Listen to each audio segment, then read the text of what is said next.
natural gas, they are, they both can contribute to the country wealth. Again, natural gas and associated gas, they are both more or less having the same environmental and I would say contaminants. We call them contaminants, then we call them impurities, then we started calling them commodities after that. So the the similarities are way more than the differences. Okay. So that's why we say, okay, you know what? We have a great experience handling natural gas. Can we apply this experience to handle associated gas? That's the idea. The idea is we do have lots of technologies available here. Why not to utilize them there? And it's been done. It's been done since the early 80s that whatever we are going with in natural gas, we just copy and paste it in associated gas. Right. Okay. So where my challenge is that you sought to differentiate associated gas from non-associated gas. You refer to non-associated gas as natural gas and the associated gas as associated gas. But I feel both are natural gas. Yes. For instance, if I take the case of Samuel, you know, when we look at the reserves, we evaluate them according to the source. Yeah. Okay. So the definition of associated gas, it is basically an English terminology associated with what? With oil and water. If you want to be accurate, you have to say oil associated gas. Okay. Okay. Yeah. And non-associated gas means it's alone without oil. Exactly. That's it. It's just the terminology, but when it comes to the application, it's the same. I understand that sometimes the oil associated gas has oil droplets in it, while the other one does not have this challenge. Right. Yeah. Okay. So that's all. You know. Okay. Thank you for the question. Solved. Okay. Thank you so much, Essam. And I just wanted to also reflect on, you know, when we were talking about best available technologies, and Essam, and we were discussing, you know, some of the key principles to keep in mind to be able to define what are best available technologies. And Essam pointed out that, you know, what is best available technology in one country may not be what appropriate for another country. And there are a number of considerations or conditions to keep in mind. So I just wanted to, the group to just let's have a sharing just to refresh our memory on that, so that to ensure that we understand that a bit more. So can somebody come on camera or on audio to tell us, like, what are some of these conditions or principles to keep in mind to be able to say whether what is being proposed by the operator is best available technology?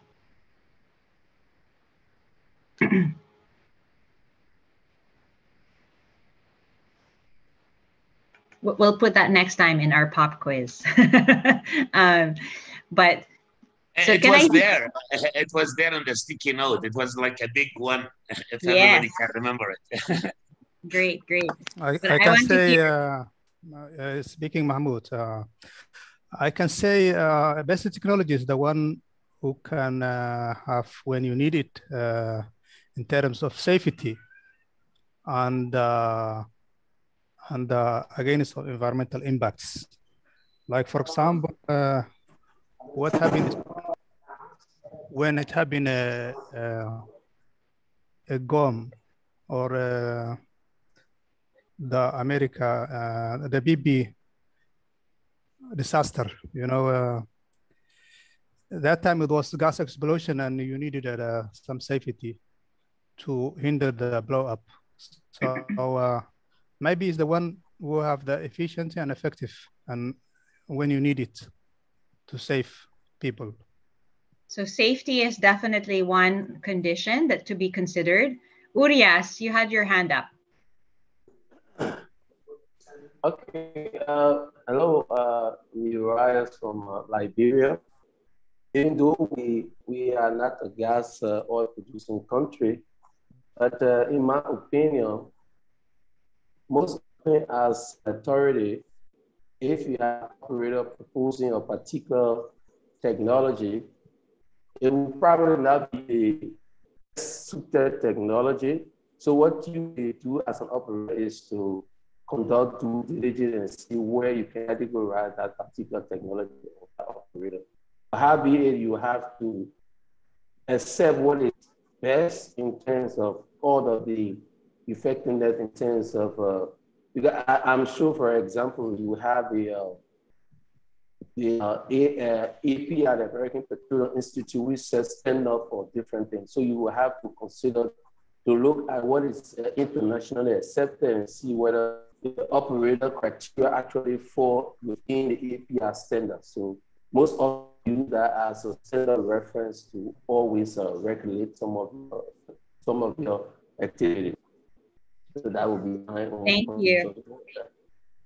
Thank you, Urias. You were from my side, you were choppy, but I think what I got from your input is taking into account also the local standards, the government standards in the area, local conditions and the local standards. And then yes, people. Yes, what I was saying is that we make reference to best standard as is widely accepted in the industry. For example, the API standard, for example, API, the American Petroleum Institute, we have standard for different technologies. So most often most companies will turn to want to accept what is internationally accepted. So you often don't see the operator which may be operating in your country standard as a face value, but instead see what is universally and see if that can be considered too as well. Thank you. Thank you. Thank you, Urias. And other considerations is the cost that is in the chat, and also the type of expertise needed, like whether you have the expertise or whether you need to upgrade the expertise. We'll be able to tell you what would be as the best available technology. Anything else?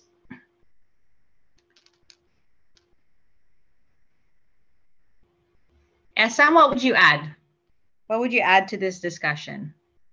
What other considerations? Three major things that we have to remember always: that every country is unique, every project is unique, and every location is unique. So when we choose the best available technique or the best available technology, we have to take into consideration those three things mainly. Now, of course, when we talk about the country, we talk about the expertise, we talk about the cost, we talk about also the importance of the project for that country. And I pointed at the fact that in general, energy projects are part of the national security. But the major thing that we have to take into consideration is the environmental impact. Thank you. Thank you. Thanks, SM. It's just to keep in mind this discussion that we had yesterday. Okay. All right. So now I think I will hand back over to Bernice for introducing Module 3, and we have additional guest expert speakers for today. Go ahead, Bernice. Thanks. Thank you, Marisol. Thank you very much. So today we are going to start with a guest presenter before SM comes in. My colleague Anne, please, if you are there, can you please introduce yourself?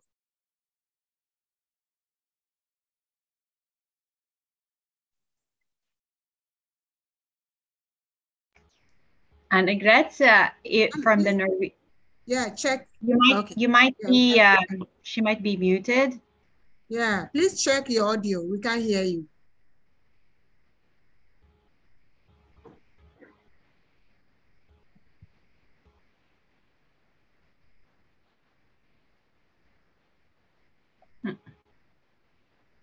We still can't hear you. Maybe you can check your laptop if it's connected with it. Yeah, you may have to connect your audio to the Zoom. Yeah.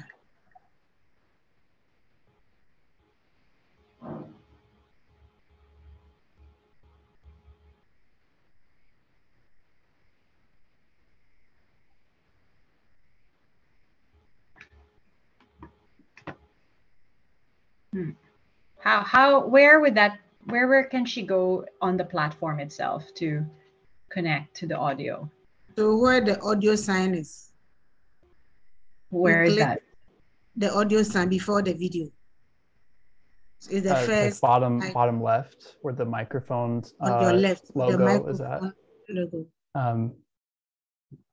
No, but that's just muting, right? No, when you click the side, it will pop up so that you choose. Select the microphone. So there's a mirror, there's an arrow going up and next to the microphone. And then you say select a microphone and same as system. Okay. There, we can hear you. You can hear me now. Sorry for that. Okay. Yeah. That's fine. Okay. You can introduce yourself, please. Yes, I'm Anne-Grete Kolstad from the Norwegian Environment Agency. So I'm very happy to be here with you. I guess I met some of you before.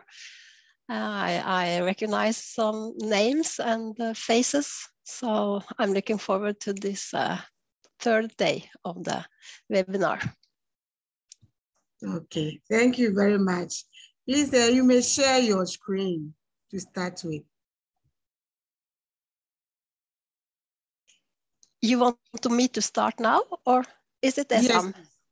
Okay, I thought I was coming after Esam. Right.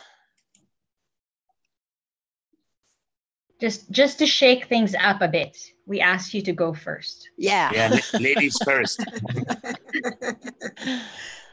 Yeah. Is it okay? Can you see it? If I put it in presentation mode?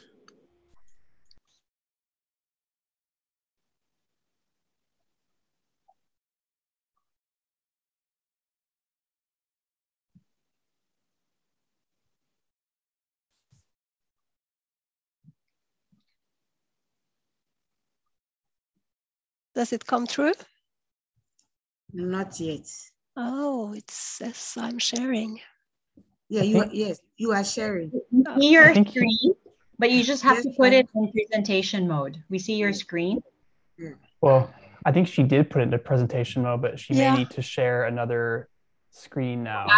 You need to go stop share. Under display settings, Anne-Grete, you have to display settings and you have to put duplicate screen. Click on duplicate screen. Okay, let's see. So like if video, you can on share and reshare again. Let's see if it will come. Oh, more. Are you on two screens? No, I'm on one screen only. Oh, okay. So that should be okay. Are you already on presentation mode? Yes. Okay. And that too. But I can go out again and try once more. Yeah. I think stop sharing your screen and reshare it with selecting the full screen one. Yeah. I can see if there are options.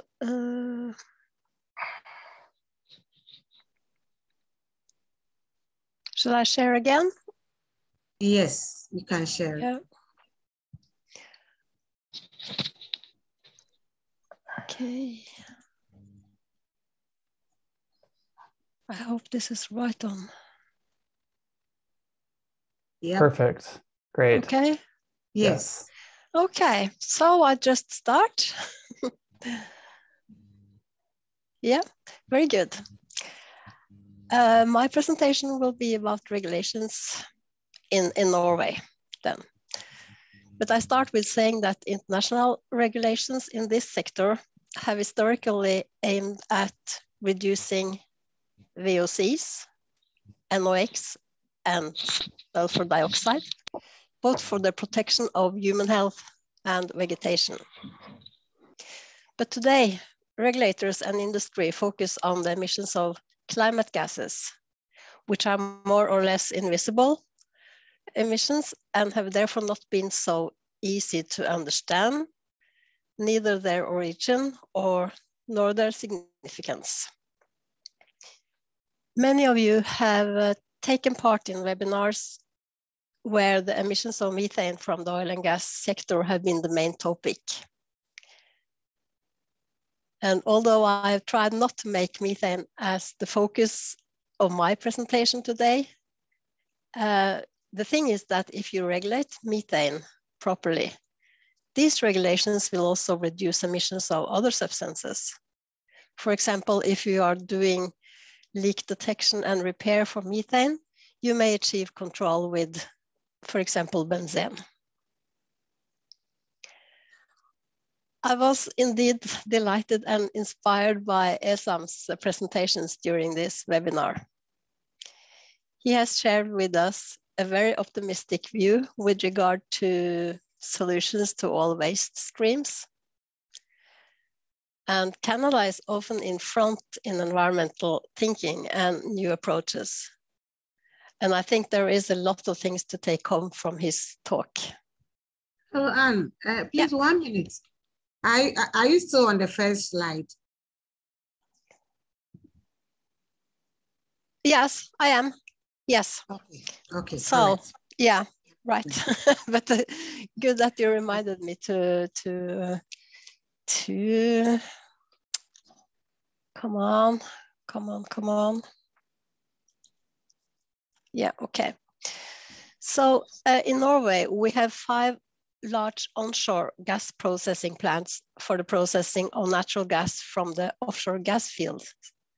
But what about the associated gas from the oil fields? Well, flaring of gas has been prohibited in Norway since 1971. And the development of oil field without a solution for the gas other than flaring has not been allowed. So, and this strict policy from the very beginning has been a driving force for development of gas infrastructure offshore. And that is a key point, that you need to have an infrastructure for taking care of associated gas, because they can be in small volumes, and that is why it is not cost effective to treat them, to use it. But the alternatives to flare the gas that we have used is to export by a smaller... that you've identified and then help you... Yes, export by pipeline to connect to larger gas pipelines, or if they cannot be connected directly to gas processing plants onshore. The associated gas can be used as an energy source, like combustions in gas turbines at the site, or they can be, the gas can be re-injected into the reservoir, permanent or temporary. So that has been the solutions to associated gas.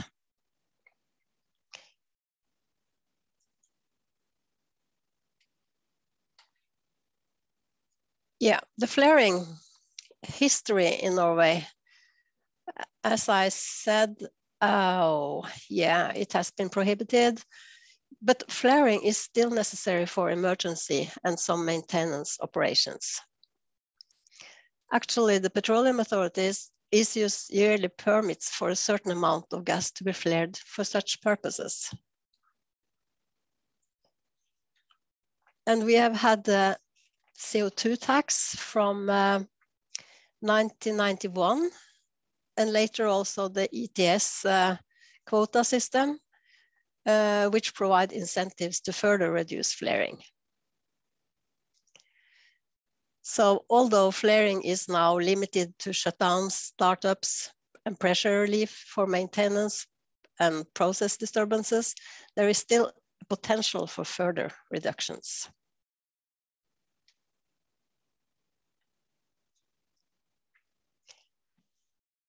Besides flaring, venting and fugitive emissions are widely recognized as significant sources of GHG emissions and air pollution. Other sources of emissions of polluting substances and subject to regulations in gas processing are the fuel combustion in turbines or engines, sulfur recovery units, and loading operations. Methane is highly in focus, but carbon dioxide, VOCs, sulfur dioxide, etc., H2S, and mercury, as well as the BTX, must be controlled as well.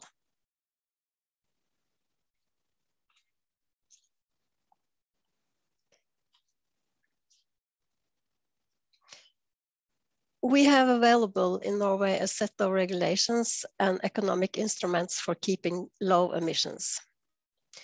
But we have also tough goals with regard to reducing climate gases. And the oil and gas sector is our main source for climate gases and main target for the reductions. So we need both reductions and we need both regulations and economic instruments to achieve this goal. As we discussed the first day here, the EIA is a key to get it right from the beginning. Even if other regulations are missing in the country, the EIA process is suitable for us regulators to putting pressure on the developer to come up with the best solutions. In my experience, in most cases, will the EIA, and of course it should, conclude that the proposed mitigation measures will ensure that the environmental impact for a particular project is modest. However, this is not a guarantee for that the best available techniques to minimize emissions have been chosen, and we should push for the best solutions. So even if we as regulators don't have the necessary knowledge about alternative technologies, we can require that the proponent deliver an assessment of available technology or techniques and his justification of the choice made.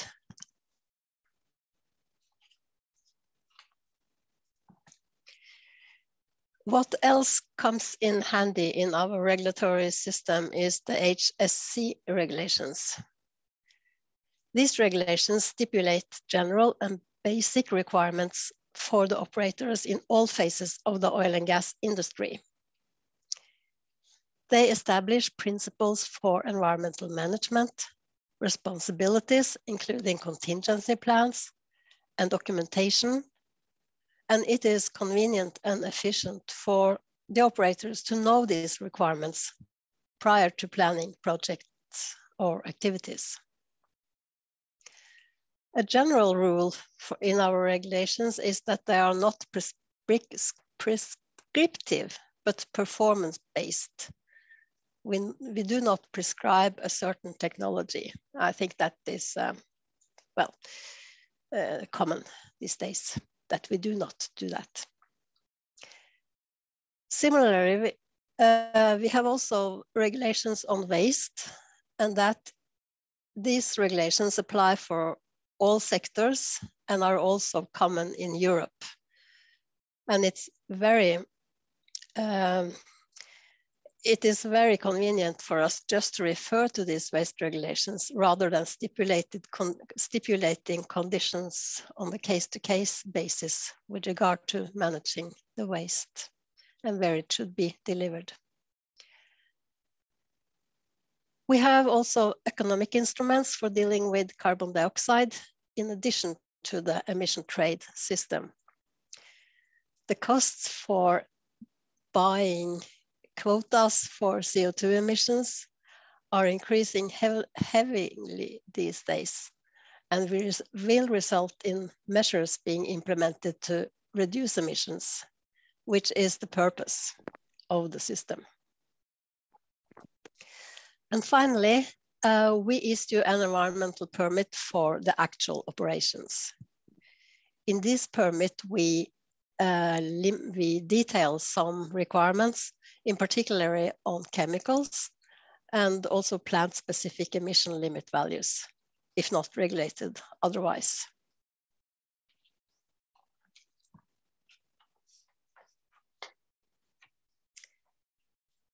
Yeah, so I don't know what red, what have I done here? Well, you can see, so it's okay. Yeah. BAT is the keyword for the regulators. And we put efforts into make sure that BAT is selected when a new project is being planned. And the EIA scoping process, which I think you are familiar with, is the right timing, the right place for ensuring that BAT will be a part of the EIA study to be delivered. And it's the operator, the proponent that delivers, are responsible for the EIA study. Because it's good to have it right from the beginning. It is a lot of possibilities to recover waste gases from new facilities. But when you are dealing with existing facilities and there is no modification project going on, recovery is technically possible, but can have very high abatement costs. So you better have it right from the beginning.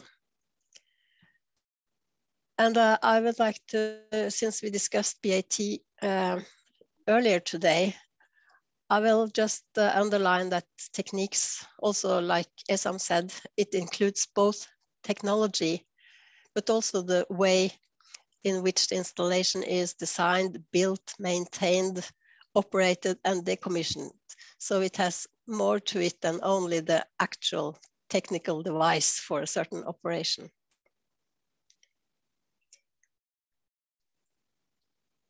But how to assess BAT?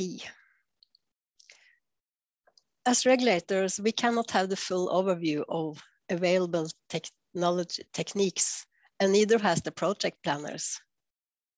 So in order to assist parties here, the European Commission, EU, has developed so-called what we call the BAT reference documents, in short BREFs. And these documents, which are quite heavy technical documents, but it is possible to go through them. They describe and evaluate different techniques and the associated emission levels in a quite detailed way. And these documents are specific for each industrial sector.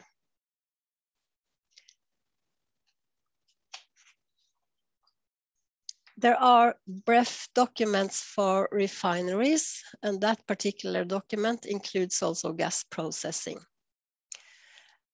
And there is a special document for large combustion plants, which also will be a part of a gas processing plant.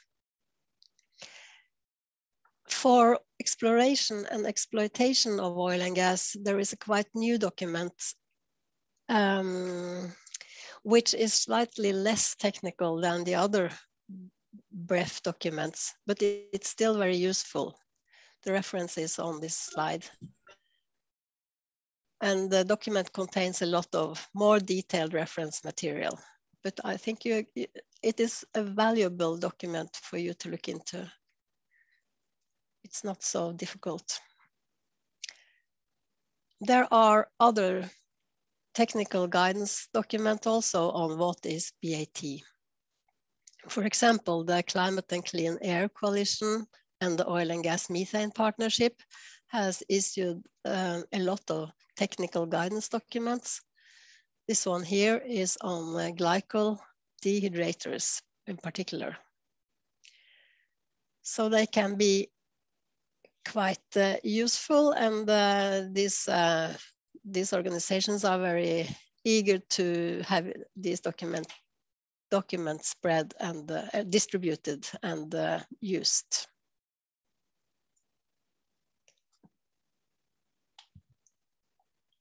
We have made in Norway reporting guidelines on venting and fugitive emissions. And we have a very strict regime on reporting. And this guideline will make us, we will make sure that all the operators, they calculate emissions in the same way. So it's a quite, we have done a lot of work with regard to achieving better emission data from the operators. And this document includes source-specific methods, including measurements, calculations, modeling, depending on the actual source. So the recommended methods are described in this document. The manual targets emissions of hydrocarbons from venting and leakages, mainly. Compliance monitoring, that is a very important part of the regulators' work and regulations, enforcement of the regulations. We have a quite good relationship and a good dialogue between operators and regulators in Norway. But the regulator's role is clear and professional.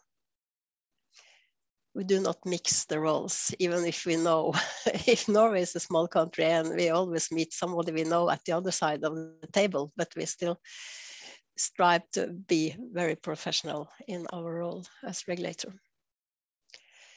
The compliance monitoring system is based on that the operator submit a very detailed report to our agency.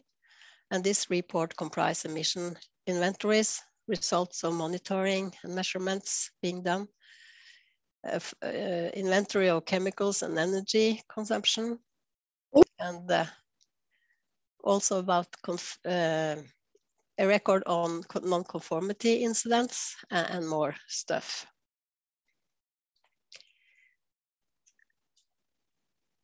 And there is audits and inspections. It's an important part of our work. We do not undertake audits and inspection necessarily at the fixed frequency, but we use a so-called risk-based approach that our priorities will be where the risk is. We consider the risk to be highest, the risk for pollution, and that the operator is not doing very well, has not proved to do very well. We also use campaigns. In that way, we write letters to all the operators and they shall answer specific questions within a certain time deadline. And we are required them to ask, to respond to our questions. Again, we put a lot of efforts in being professional when we are carrying out the audits and inspections and in the following up on the findings. I will mention it's quite interesting and newly proposed regulations, both in EU and US.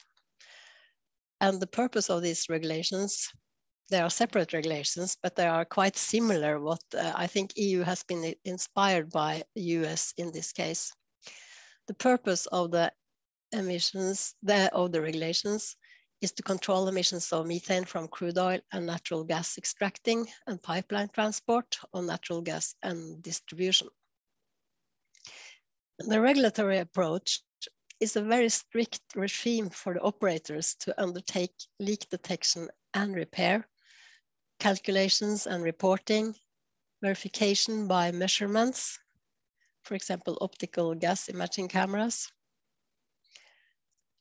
The regulations will obviously level playing field for the gas producers all over Europe and US, but they will be very demanding for the authorities to follow up, as it prescribes how often we shall carry out inspections and receive and respond to reports from the operators. So that this is not in line with our normally regulatory approach in Norway. So we we are not too happy about it, but the intention is very good and the necessary requirements for the operators is very good. But we like to have a little more freedom as regulators to how often we shall go out on inspection.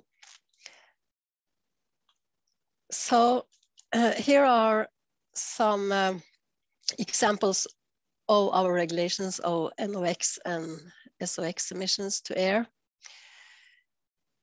The exhaust gas is regulated by standards concentration limits as found in the EU BREF for large combustion plants and refinery BREF, as I mentioned previously.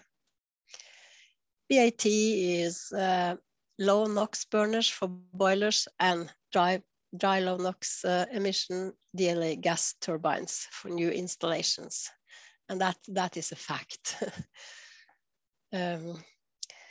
Here I recall Esam's talk yesterday about ambient monitoring. And we also require monitoring of ambient air at industrial sites of a certain size, for example, large gas processing plants. And the actual requirements should be based on local conditions, taken into account weather conditions, population density, and other emission sources in the area. So I think we are very online here. And the heights of stacks was also touched upon yesterday. Dilution is not the solution to pollution, but you still need to have a certain heights of stacks. But of course, before you do that calculation, you shall use BAT to reduce the emissions. But after that, you will need to have a certain heights of the stacks. Also, discharge of water is very important, and all waste streams shall be treated before discharging and disposal. The same EU BREF documents I referred to stipulate also standards, concentration limits for a long range of chemical parameters. For example, total organic carbons, oil, benzene, ammonium, lot of chemicals. And the standards, they reflect what you can achieve when you have an efficient wastewater treatment plant. And if you have a very sensitive receiving environment, you may even put stricter limits on the wastewater. So I come to my final slide. I have to mention the carbon capture and storage, since that was part of the discussion yesterday as well, the amine absorber. So we have 2 gas facilities in Norway capturing carbon dioxide from produced natural gas, or call it associated gas, by using, no, this is natural gas, by using amine technology.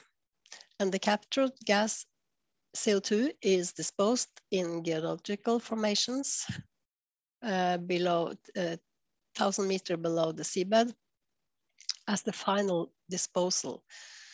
So the CO2 is not used for EOR,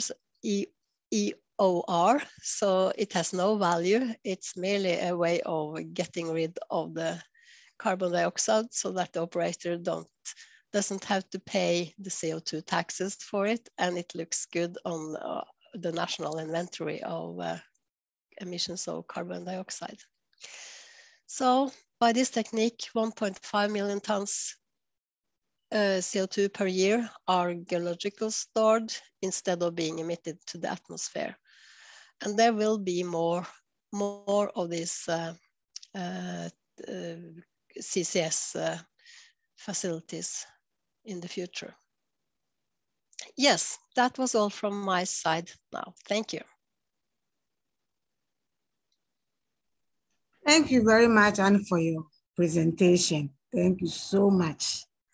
I think I picked something from it, that the audit and the inspection should be risk-based, we shouldn't just get up and say we are going to do inspection, but we should do risk-based so that we'll be able to identify the issues and address them. And also the BAT is to be selected at the design stage as we are doing the EIA, so that we'll be able to get the best as we are identifying the issues. We'll try and make sure that the BAT that we are choosing can also address the issues. So thank you very much. Please, if you have any question, you may raise up your hand or unmute yourself, or you can also put it in the chat. Any of them you can ask your question. Either you put it in the chat box or you unmute yourself and ask your question before Anne leaves us for SM to join us. Any question? Yes, I have a question. Okay, please. Yeah, she said that the flood has been prohibited in Norway. So I want to know which one of the flood that has been prohibited. Is it the steam one or the fire one? And if it's the steam one, what are the impact it has in the environment? Okay. Thank you. We have another one. So that's it. Okay, and you can come in.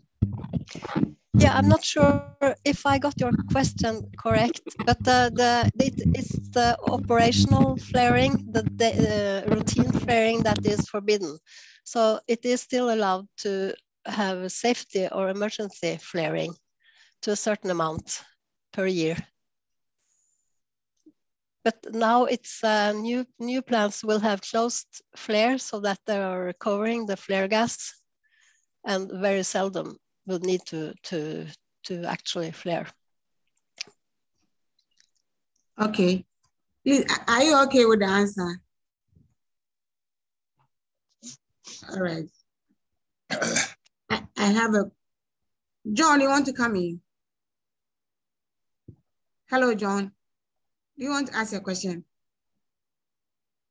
Okay, I have one question in the chat box. The aspect of carbon capture, what exactly happens after the capture in terms of disposal?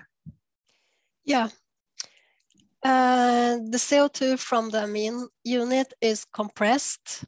It is a gas stream containing 99 or 90, about 99% CO2, and that gas stream is compressed and injected into the underground to 1,000 meters below the seabed.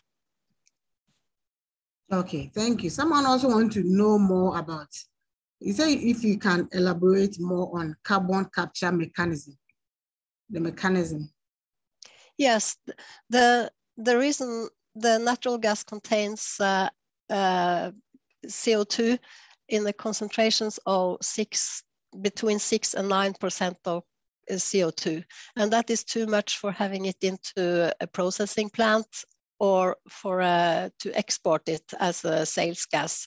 So the CO2 has to be reduced in that gas, and they put it through an amine unit where you capture where the CO2 is absorbed, and later you can heat this unit and the CO2 will be released again, and as a concentrated CO2 stream. And that is what it's compressed and injected into the underground. And it shall stay there forever.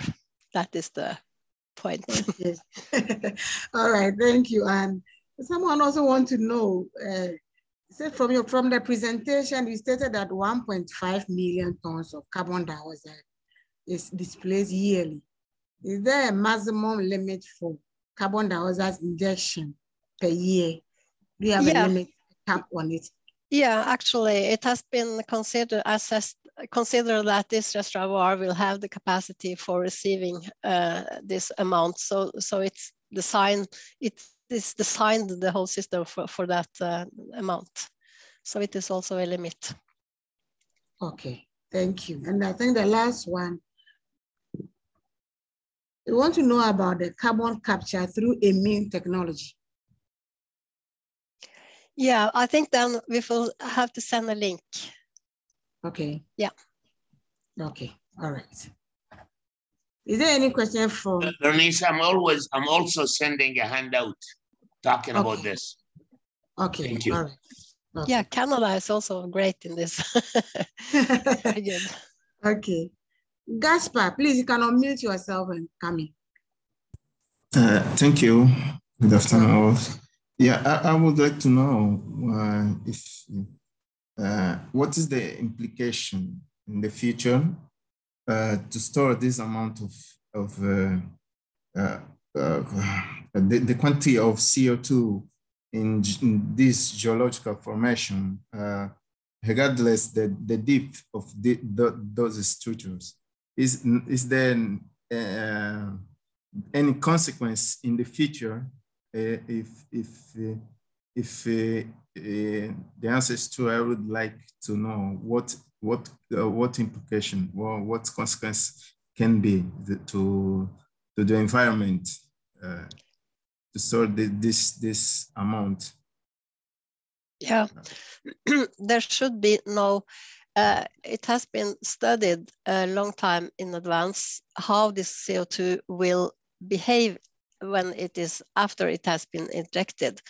So there are quite good models for how it will migrate within the formations that has been found, and there should be no leakages, and the CO2 can be followed by seismic surveys, which is taking place about every third year, that you can follow, actually see how the CO2 will disperse in the formation. And it has been, there should be no way up to the surface. So we consider it a very safe method. But it has to be chosen carefully, the formations to be a target for injection. Okay, thank you. I think the last one, then we'll move on to Essam. Mohammed wants to find out if capturing of carbon dioxide worth anything, or if it's beneficial. That's what he wants to know. For Norway, the benefit of it is that they don't have to pay the CO2 taxes or buy quota because there is no emissions.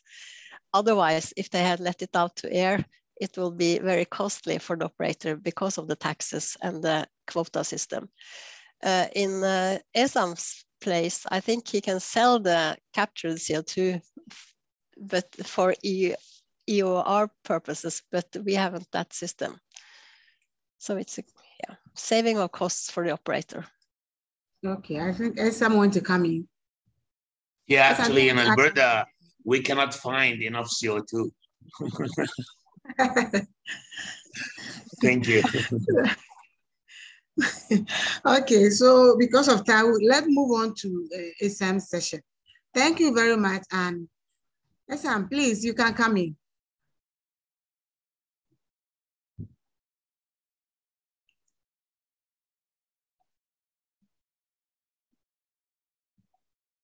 Hello, Essam. Yes, I am here. I am just preparing my presentation, sorry. So what I did is I went to the presentation mode. Now I have to go to share the screen.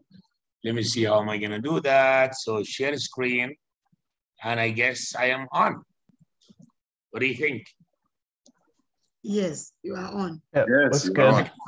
Perfecto, perfecto.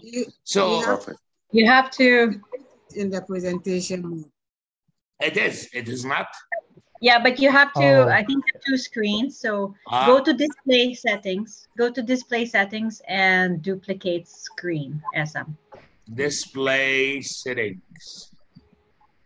Display. When you go to presentation mode, go to presentation mode. Okay. And then you just click on display settings. The presentation mode, and then I have to go to okay, display settings. What? Here, and then I duplicate screen, and then share your screen. And then share your screen. Okay. Then I have to go to, I think I'm missing something here. You have to share screen. First share screen with us. Okay, first share screen. Okay. Then go to presentation mode. Presentation mode, okay. It is going. Yeah. Okay, then go to display setting and hit duplicate. Yes. I think it's okay when you go to presentation mode, you'll be fine. Okay, how about now? Yep. Yes. Okay, so on module number 3, we wanna have an overview of the global and local standards for treating associated gas. We wanna discuss the global standards and the national standards and regulatory practices, as well as, let me minimize this here, come on, and identify potential areas of improvement. So whatever available in certain country, can I basically, what does it mean here, the description of the module is, can I copy that to my country? Well, let's see if we can do that. Now in Alberta, as an example, Alberta is actually utilizing and adopting the continuous emission measurement systems. And this is only for stationary sources. To elaborate more, stationary source means any equipment that sits there for a minimum of 10 years. So if this equipment is sitting there for a minimum of 10 years, then it is a stationary source. Accordingly, it has to be monitored and controlled through the continuous emission measurement system. Now, when we talk about system, when we talk about code, later on I'll start talking about acts, all of those are actually laws. So we are talking about a governmental law actually that handles all of this. Now the code of the continuous emission measurement system has also a few pillars associated to it. One of them is the quality assurance, the quality control plan must be in place. So what we want to say here is in Alberta, when we are adopting the continuous emission measurement system, we also adopt quality assurance and quality control plans into that system. We also adopt the idea of a daily validation, regular inspection, maintenance, auditing, reporting. All of those are also adopted as well. So the continuous emission measurement system has all of those kind of items inside it. Considerations include the need for a representative sample has to be also in place. Now, as a regulatory officer, when you have a system in place, that means you are measuring all the operators, all the operations according to the same level. So you are not actually, you are not flexible. You have a baseline and you actually maintain that baseline, and then you compare all your projects and locations according to this baseline and according to this reference line. Depending on the industry in general, as I said before, we require a permit. That's good. But the permit has to have the details in it. It has to give the operator the head-ups about what the regulatory officer or regulatory bodies, what do they actually expect from him, from that operator? What is it you are going to measure? It has to be mentioned in the permit. You have to mention, you have to measure this, this, and that. Like, for example, we spoke about sulfur, we spoke about CO2, methane, particulate matters.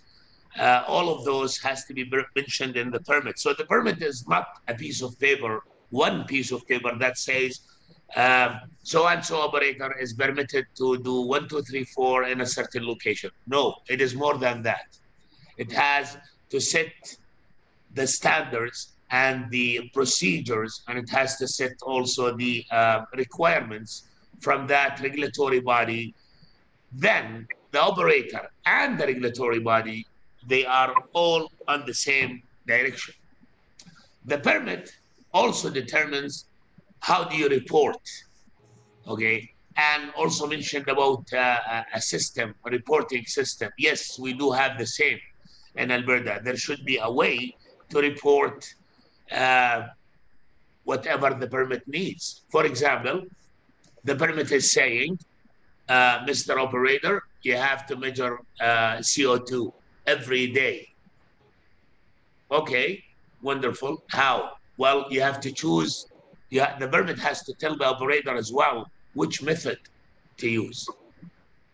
And then the permit has to tell the operator how he, or I mean the operator in this case, how the operator will be reporting those.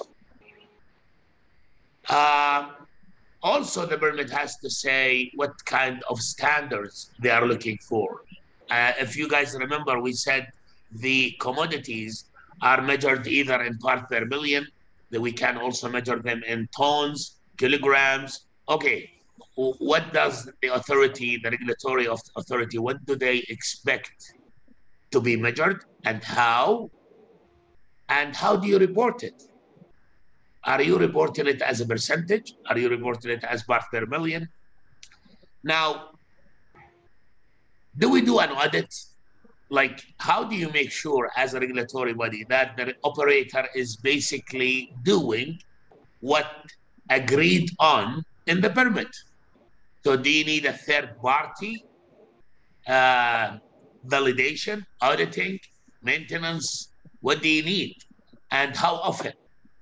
Those are a very important information for a regulatory officer and the regulatory body. We must identify all of those at the permit level rather than at the actual operation level. The continuous emission measurement system is also telling the operator how to measure the commodity, how to measure the concentration. When I say how, I mean the tool. What is the science? What is the tool that is acceptable by the regulatory body or entity? For example, I'm listing here some of the stuff we use in Canada. It's not exclusive though, you can change that. But in general, we ask the operator to measure the SO2 by something called UV absorption.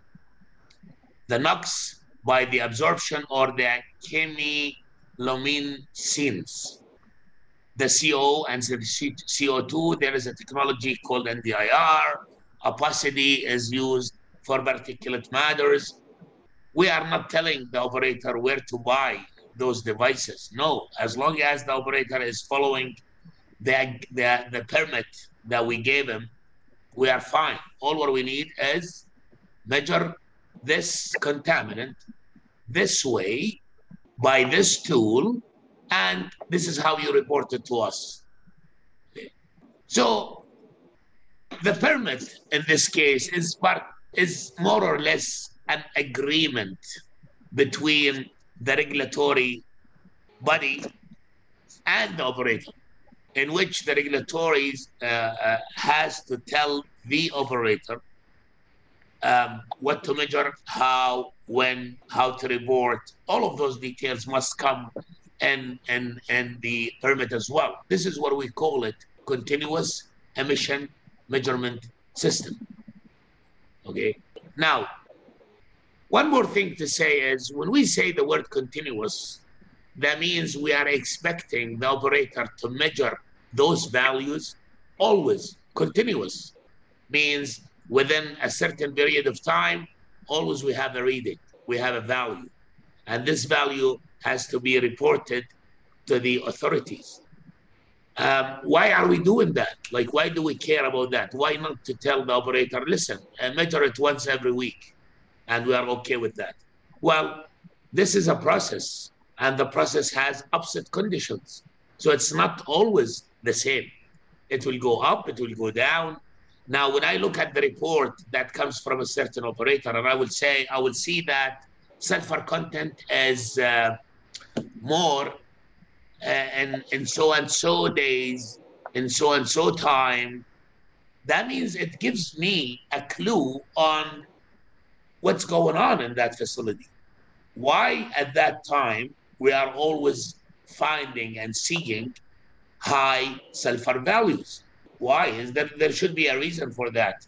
Then again, the regulatory officer in this case has to advise the operator with the findings, with the notes, and demand clarification.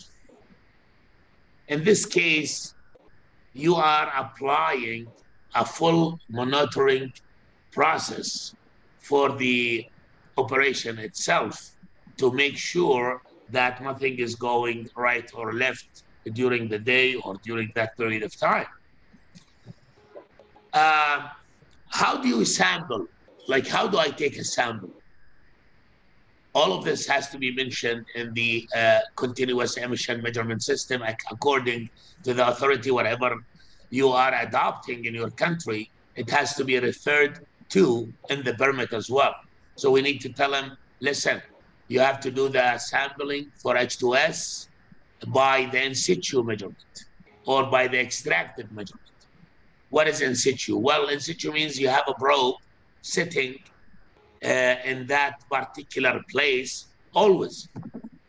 And this probe, every, let's say, 5 minutes, takes a reading and send it to the, I would say, a computer.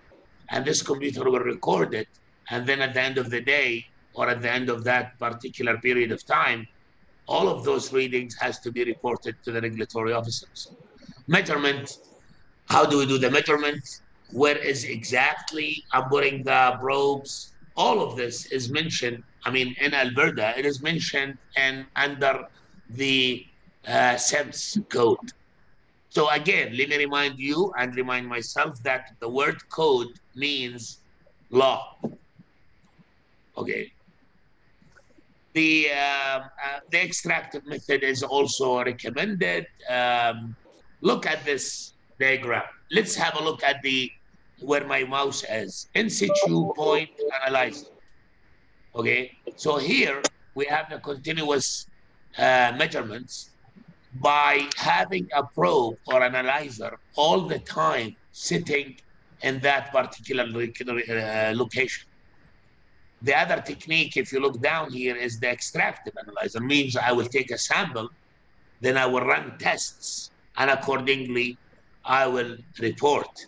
Both of them are required in certain industries. One of them is required. Which one is more better than the other? It depends, again, on the project, on the technology, and, of course, the location. For example, if I am near a river, and this river is actually feeding and watering the whole city, well, what do you think? Shall I take sample every week? Shall I do a continuous sampling system? Well, the location is basically is a health concern because it's near the river that feeds the whole city or the whole province. So I should actually pay more attention to the environmental concerns. Now we are talking about health issues. We are talking about social issues. Plus, of course, at the top of that is the environmental issues. So what I want to say is whatever the system you are adopting, please be flexible and always remember the technology we are using, the project, and the location in that country. Whatever available, whatever suitable actually in Alberta may or may not be suitable in Ghana or in Norway even. The particulate matters, we said they are measured by a certain technique. It's an opacity technique. Basically, what we do here is we measure the particles, okay, by light. So this is one of the techniques we are using. The code, again, the code, which is the law, by which the continuous emission measurement is designed and installed and operated, it has to be agreed on with the operator and the permit. Okay, so all of those details. So again, the permit is not only one piece of paper that tells the operator, okay, you are good to go. No, it has to tell the operator exactly how to measure things, how to report, all of those kind of things. In case there is an issue, the regulatory officer found that, you know what, this reading is over the limit always. Okay, and what shall I do? Well, just ask for a sample. And this sample has to go to a third party. This third party will identify the values. And then, of course, they have to be compared to the local standards. From there, you can determine whether this operator is actually following the permit, or unfortunately, there is something wrong that has to be adjusted. Those are, again, the ways of measuring the values we have: linearity, relative accuracy, bias, all of those. Now, what I want to say here is this terminology, and those are the techniques we are utilizing here in Alberta. I'm just giving you an idea about what do we have in our regulatory bodies. How do they do business? How they do the work? So probably you want to take a look at all of those. And before I finish this presentation, I will tell you exactly where you can find all of this. Okay. Those are values that we give the operator, and we ask the operator to stick to those values. Now, look at this little trailer. This little trailer is a third-party trailer sitting on a site and measuring all the values we want. Air quality, this is basically this is for air, for H2S, for CO2, for particulate matters, for different values. It is not expensive to have one of those on site. Okay, it is, and those trailers are actually well designed. They are actually well equipped with the recent techniques to measure the values that matters for that particular project. We always talk about ambient typical conditions. So how do we measure that? First of all, what do we measure? Well, we measure H2S, SO2, NOx, SOx, ozone, total hydrocarbons, and total hydrocarbons are more into the associated gas as well. VOC, green gases, total suspended bar, all of those values can be measured through the ambient techniques. The wind speed. Okay, why the wind speed is important? Like, why do I need to measure the wind speed? And why I have to mention it in my permit? And why should I, recommend to the operator to do it? Well, it tells you how fast things can move and in which direction. Accordingly, you can determine whether the values you are getting from the monitoring system, whether it is suitable for that location or not. Again, we are talking about location, we are talking about projects, we are talking about a country, technology. So in some of the locations, you may need this technique, and others you may not. So all of those are available. You can utilize them basically Again, depends on your country, depends on the project, the technology, the location. And let's all remember that the permit is attached to the location. It is not attached to the company, meaning when you give the operator a permit, that operator is permitted to operate in a certain location. If that operator will move, then another permit has to be processed and issued. The permit is always attached to the location. Please remember that. The fugitive emissions, like mainly leaks from pressurized process equipment. Well, what's a pressurized process equipment? Well, compressor. All of the compressors are subject to leaks. That's why they require, I would say, a more focused monitoring system. Okay. The techniques to measure the fugitive emissions is through the spectrometer, open path devices. There are several of those techniques available. And again, are they expensive? No, they are not expensive, but you should have them to make sure that the operator is actually following the permit.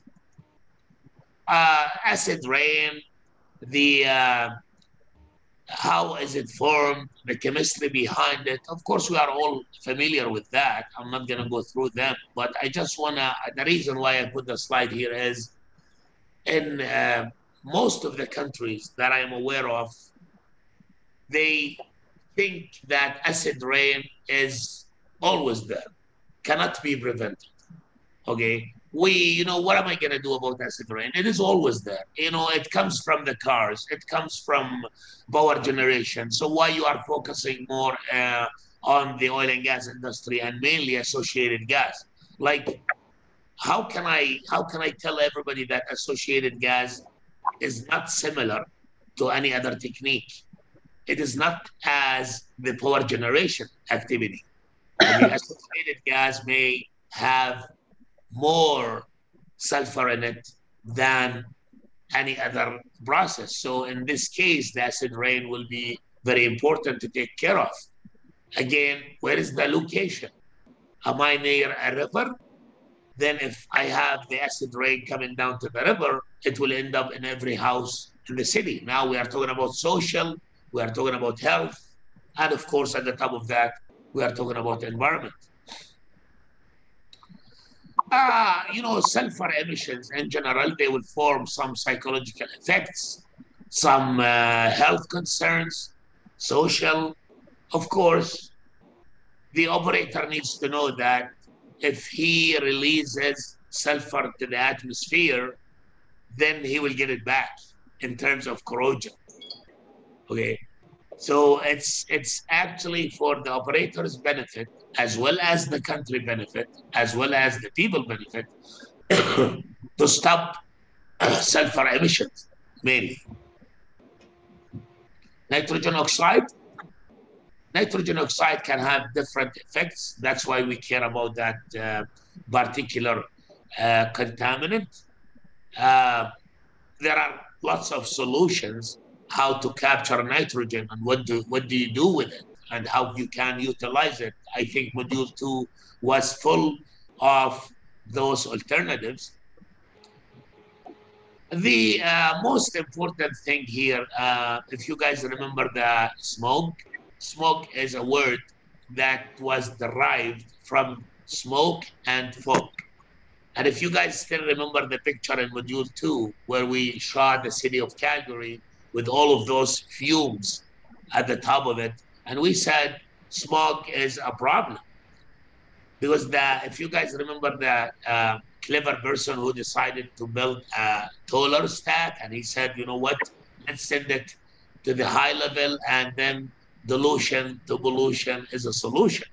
Okay. Now in Canada, it didn't work because we have a very cold climate.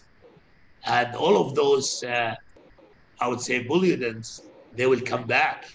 They are not going to be released to the atmosphere. Green House gases, we are all familiar with it, familiar with the effect. I just want to say that we also consider water vapor as a major, we actually forgot to talk about it in module 2, so I got the chance to speak about it here. Water vapor is always considered as a pollutant as well. So where is it coming from? Well, remember, guys, that the dehydration unit is there.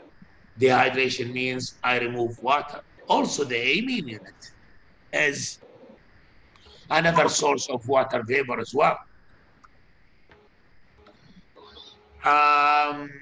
What are they responsible of? Well, you know that the greenhouse gases are nowadays they are responsible for several concerns, environmental concerns and other concerns as well. We do have implications. I mean, it's proven now that those as well, they affect the human health as well. The ambient conditions also applies for water quality. Remember, we spoke about air, humans, air, water, earth, and other living partners. When we talk about water, we do have major concerns environmentally and also health-wise for the water that comes out from associated gas. Remember, we said associated gas may have some water content in it. Okay, what do you do with this water? You can I just dump it in the nearest river? Can I just throw it in the nearest sea? Or maybe there is also another clever person who decided to drill a hole and just dump that water inside, leave it there. Okay, well, if you don't see it, it does not exist. But that's wrong. If you don't see it, it exists, and maybe you do not see it today, maybe you do not feel the effect today, but believe it or not, it's coming. So we have also to deal with the water quality as well. Those are some examples about the water qualities and what do we actually look at when it comes to the code that we are talking about. Let's look at the industrial in general and also the associated gas industry. What do we want to accomplish? Well, we want to look at the regulations. We want to look at the environmental assessment approvals. And the most important thing is the enforcement. Now, why I'm saying it is the most important thing? Well, believe it or not, guys, we have the regulations, we have the assessment, we have the approvals, but after that, there is no enforcement. Okay, there is no follow-up. And I refer to Anne's presentation when she said there should be reporting and there should be also some inspection.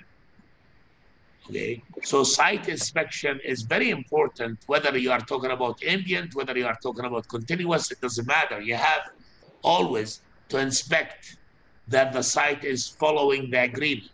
Okay, what do you mean by agreement? Do you guys still remember the permit? That is my agreement with the operator. I just want to make sure that whatever we agreed on is already enforced. Okay, we do have a fancy environmental laws in place. Are they enforced? And if they are enforced, are they inspected? So the role of the regulatory office does not start and end in the office. It actually starts before and even after. Okay. Most of the countries, the regulatory authorities are governmental, following the government ministries. And when I say that, I mean the Ministry of Environment, Agriculture, Health, Transportation. Here in Canada, we are talking about the Transportation Ministry to be part of the whole matrix. We also consider some independent agencies. I'm giving an example here, like the National Energy Board, the Environmental Assessment Agency. Those are also identified independent agencies. They work together with the ministries and the operators in order to achieve the, in order to achieve a clean environment and a safe projects after that. I don't know in your country, what is the situation? Is it only government bodies? Do you have a third party? Do you have independent agencies? Now, why do we have independent agencies? Like, why not to just have government? Well, because you need remember when we spoke about a third party validation? You need those guys. So you have to build an independent agencies that are qualified enough to say, yeah, you are doing a good job, or no, you are not doing a good job. Now, what I want to talk about last is the acts. In Canada, act again means law. Okay, so we do have in place, we do have acts and codes about almost everything related to environment. Everything, quality of water, quality of air, earth, everything. We always refer the operator to those acts. We tell the operator, okay, if you wanna start a project, please take the act and design your project from day one following those acts. Act can be up to 400 pages, can be as small as 20 pages, but it spells out everything that matters for a safe and environmentally friendly associated gas developments. So before you ask the operator to follow a standard, we need to tell the operator what will happen if he followed the act, followed the standards, and what may happen if he doesn't follow the standards. So the standards are there. Okay, are they enforced? Yes, they are. Well, are they published in a law, an act, a manual, whatever you want to call it? In Canada, we call it act and code. The government bodies enforces regulatory compliance under the Environmental Protection and Enhancement Act. So we have to enforce. How? Well, by inspection. So you inspect. Okay, what will happen if you find that the process is not up to your expectation? Well, you have to initiate an investigation stage. Okay, then do you guys remember the independent agencies? Well, that's a compulsory monitoring. And then you have to agree with the operator on how do you reclaim, how do you solve this problem. This will give us back or put us back to the best available technology or best available technique. Mainly, if you are talking about a project that is really old, still working though, but it is old. So how do you actually bring that old project to today's standards? Well, you need to do the monitoring, and you need to do something called reclamation programs. And again, in Canada, we spoke about the acts, and we said the act is a law. I am just giving an example here about the Climate Change Emission Management Act. This is one of the most important acts when you are seeking a new project and with associated gas development. We also have several ways to express to the operator on how he can assure that his plant or his design or whatever the operation he's doing is basically following the code and following the act. Let's remember that you either or have a continuous emission monitoring system or ambient air quality objective and guidelines. So both of them has to play a role and your monitoring plan. So hopefully we got a very quick understanding about what is available in Alberta, Canada. What do we adopt there? How can we build our own standards and our own monitoring system? How do we do that in a country that does not have it already? And if you have regulatory measures, okay, can you add to it to achieve a better, safer, and more environmental friendly projects and developments? Everything goes back to the module 2 when we talked about the BAT, when we said the best available technology is always, or should be always there, because it is changing and you have to capture the best available technique to mitigate and eliminate your issues, your environmental issues. We have to consider the safety. We have to consider the SOPs that we talked about in module 2 as well. Let me remind myself and let me remind you guys that there's always a government, there is always operators, and the research institutes, whether they are governmental or universities in this case, they are all has to play a role in a safe and environmental friendly associated gas developments. One of the things I want to talk about are, I will stop sharing the screen and I'll go to another share if you don't mind. I think I still have a couple of minutes here. So let me share with you, how do we actually do the inspection? Like, what do you mean by the inspection? Well, the inspection can be as easy as this. Look at this little video, please. Let me see where I can find it. Share sound. I don't know if I find it here. Maybe here. Do you see this? Bernice, do you see my video, please? Not yet. You are now locating it. I can see your desktop. You see, you can see my desktop, so that's not what I want. Yeah, we can see the file explorer. Yes. Okay. So let me probably open the video first. Yes. Let me go back. Then I will minimize it. Go to share.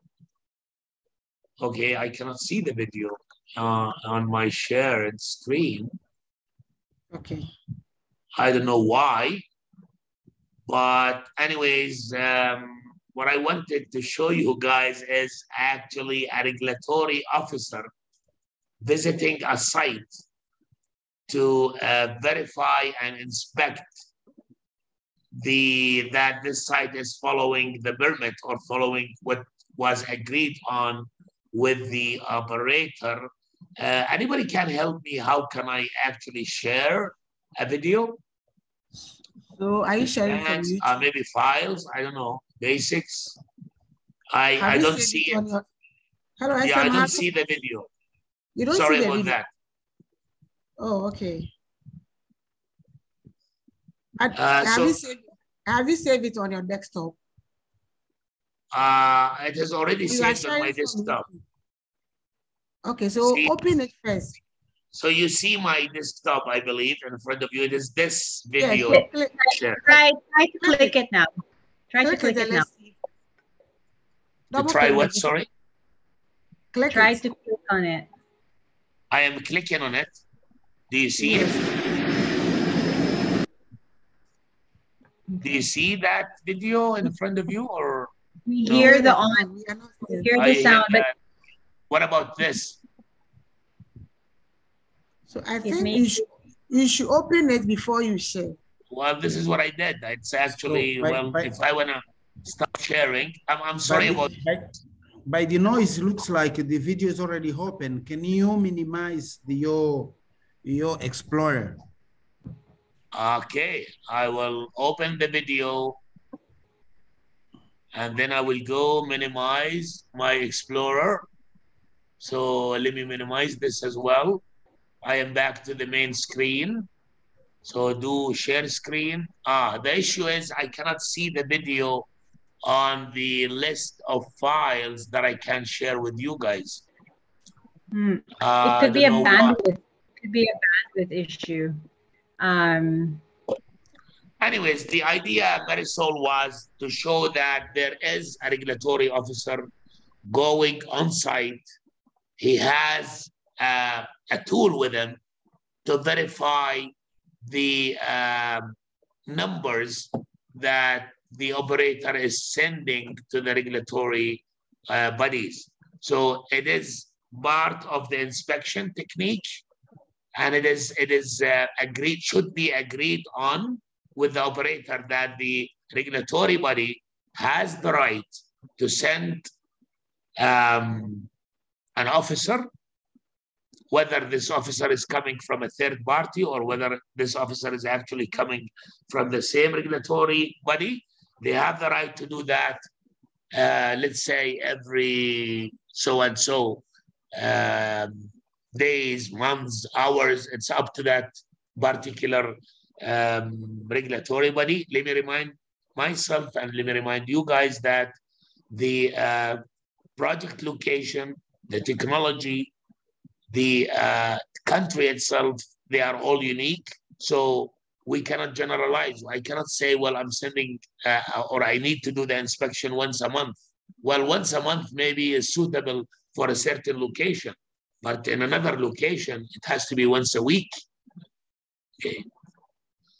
So ultimately, what I hope that I achieve today is some sort of comparison between whatever the standards you have in your country and what is available in Alberta, Canada, as an example, of course. And if you are missing something, you can always refer to the nearest country or the country that, for example, Norway, they have a very advanced acts and laws when it comes to the environment.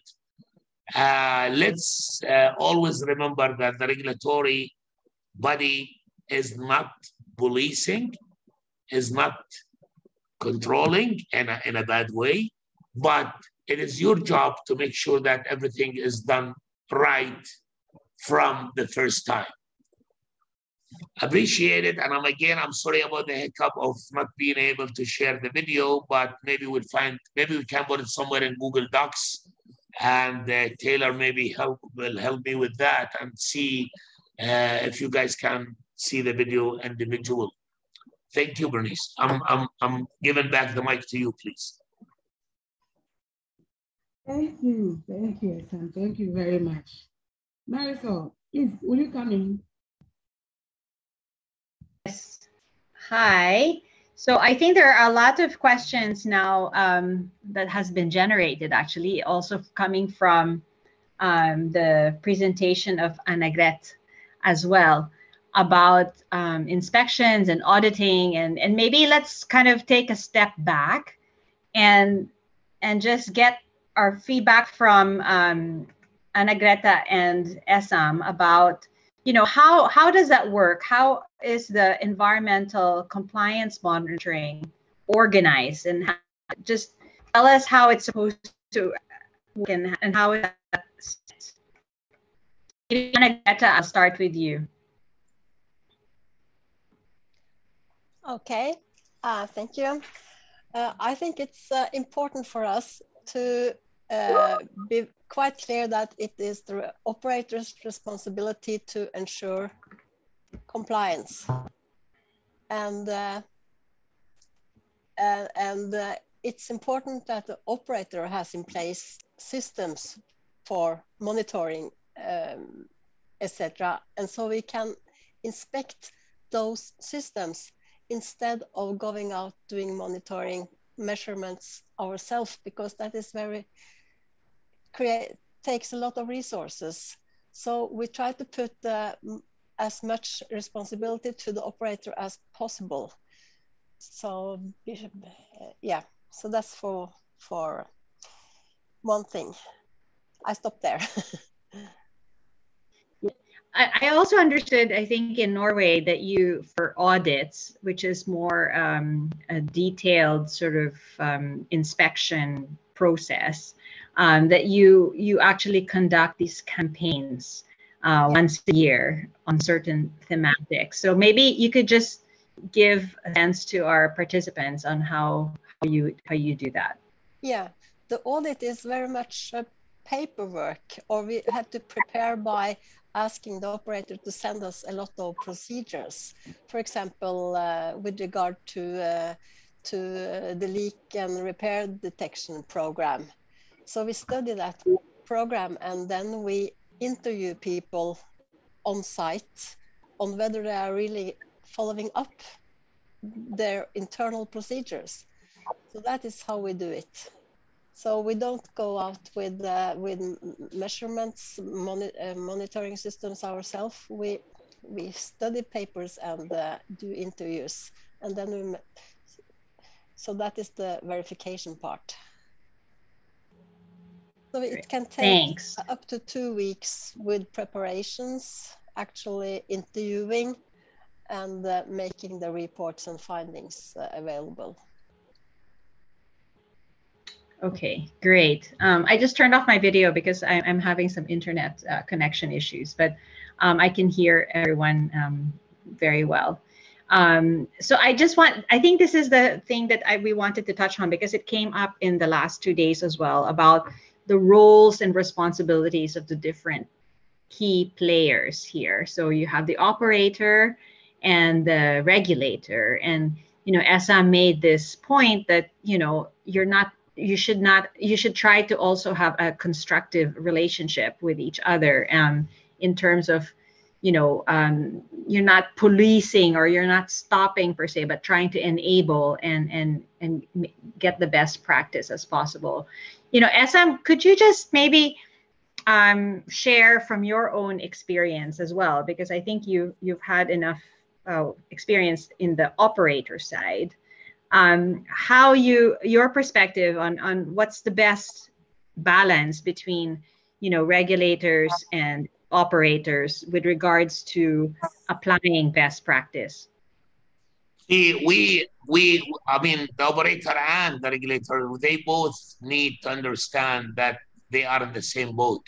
They share the same environment. So if the regulator is telling something, the operator needs to listen. Okay, that's number one. So the mindset of that, the idea that the regulator is actually controlling, or he has the upper hand, no, that is not valid anymore. We are both, we all live in the same environment, and we deserve the best for the operator and the regulator. At the same time, the regulator is not a brake.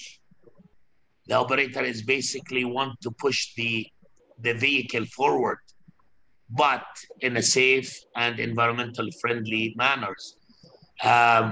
When it comes to the relation, there will be always conflict between both of them, okay? But conflict has to be looked at as a healthy thing, rather than just a conflict for the sake of the conflict itself. The operator and the regulator, they both work to push the vehicle forward.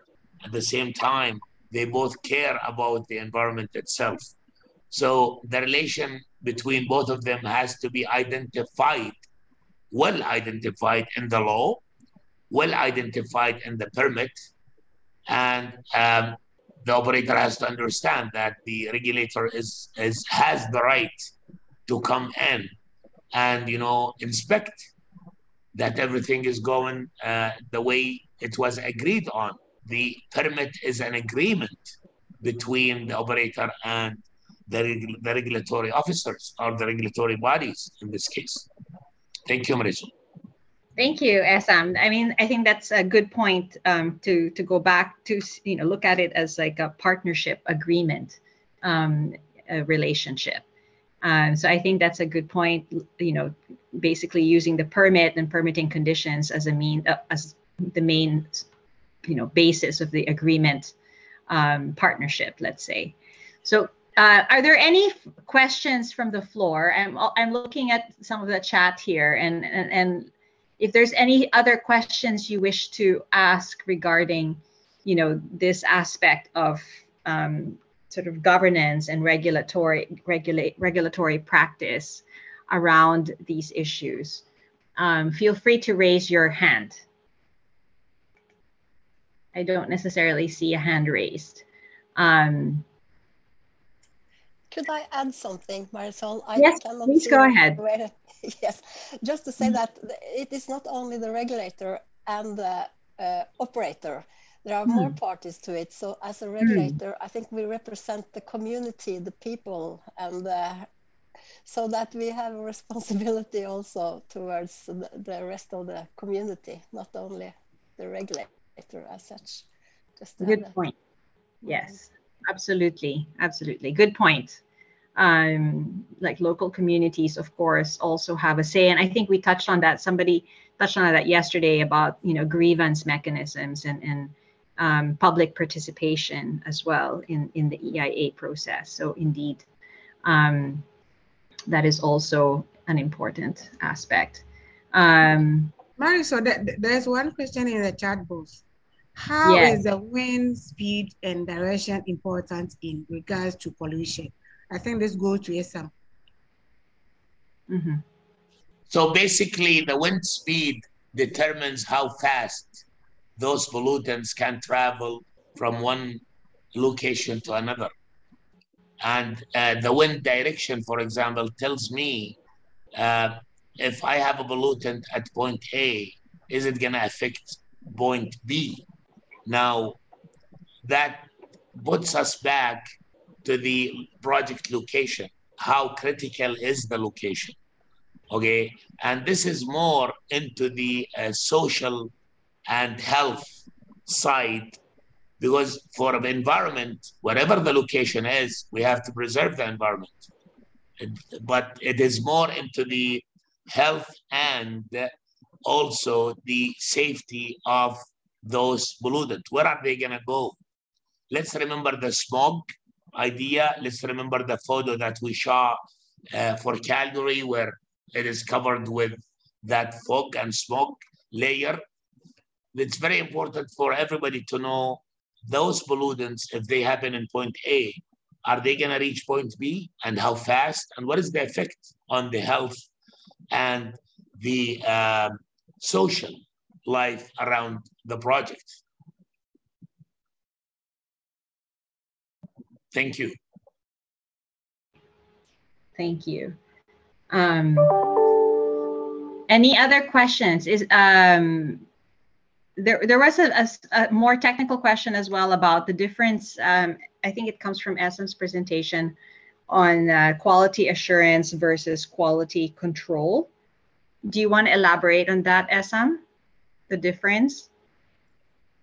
So it's just similar to any other industry. What is the difference between quality control and assurance? Well, quality controls are basically the tools, I would say, or the vehicle you are using in order to determine whether the standards are there or not. Are the standards are followed or not?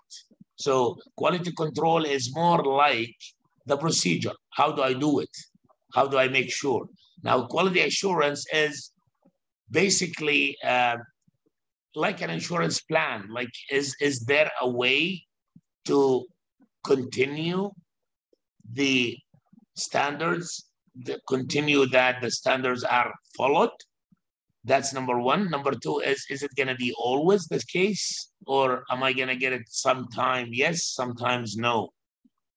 So quality assurance and quality control, they both play the role in making sure that the operator or the industry in general is following the standards of that country. Thank you. Okay, thank you very much. I don't see new posts anymore. So I think we might have already covered many of the major comments. Unless there are last burning questions or thoughts? So I think what we can do is go for a short break. Allow our thank you, and let's have a round of applause to both our presenters today. Yay. Yes. Thank you. Yes. So, and then we will come back and just do a little bit more reflection about what bringing together everything that we have learned, and thinking about, you know, some of the next steps and how to address some of the key challenges that we can foresee working in this area related to associated gas processing and treatment.